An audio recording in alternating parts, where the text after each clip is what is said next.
Hello guys, nandito po ngayon tayo guys sa kumukuha tayo ng hinog na lumboy manok. Yan guys. Butterfly in the hen. Ito guys, so hinog. Oh, grabe. Yan guys.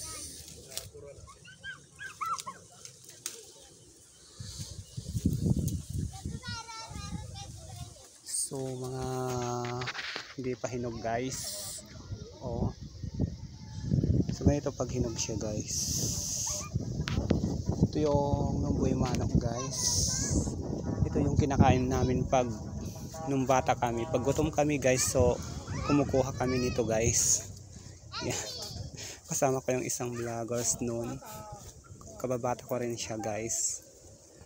Yan.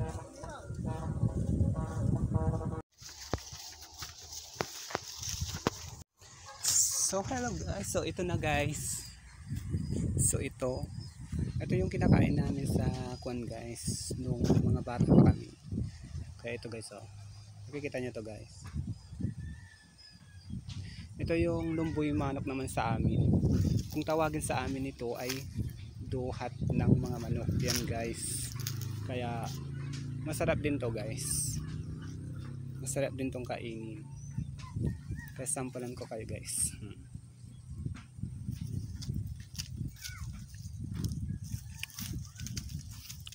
Kaya lang guys, so mabuto siya guys. Mabuto. Pero masarap din siya. Parang matamis siya. Parang asokal. Ganun guys. Parang asokal yung tikim. So alam nyo din ba to mga guys, nung mga bata pa, unang sinabata pa guys, so alam nyo to guys, kasi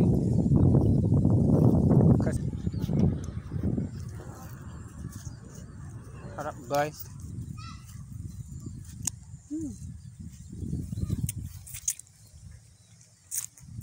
Sarap guys.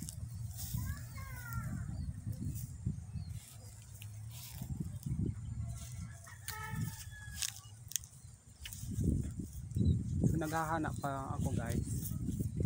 Naghahanap pa ako dito, kaya lang ano guys, so ang dami oh. Ang dami guys, so kaya lang kuwan pa sila. Green pa sila, green. Ayan guys, so green. So mangilang-ilan lang yung ano guys, kasi hindi pa sila hinog. Ito yung dahon niya guys, so pag nakikita, ayan yung dahon niya. Okay. Pag nagkabunga siya ganyan. Pero pag bulaklak naman siya guys, puti siya. Ito yung bulaklak niya guys, so ito oh. Yan. Bubuka ka yan guys. Oh yan. Diba guys?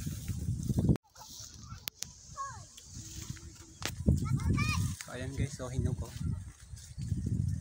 Oh, kita nito guys, hinog.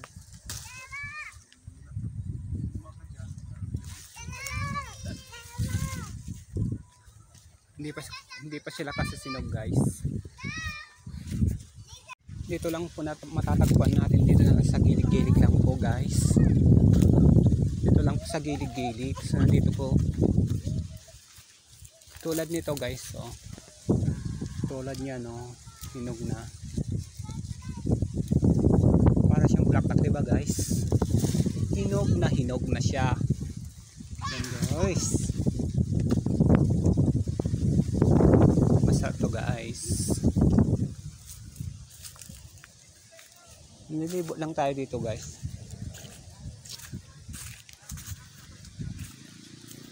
Pag nahihinog kasi yun guys, so violet tapos pula. So wala na dito guys.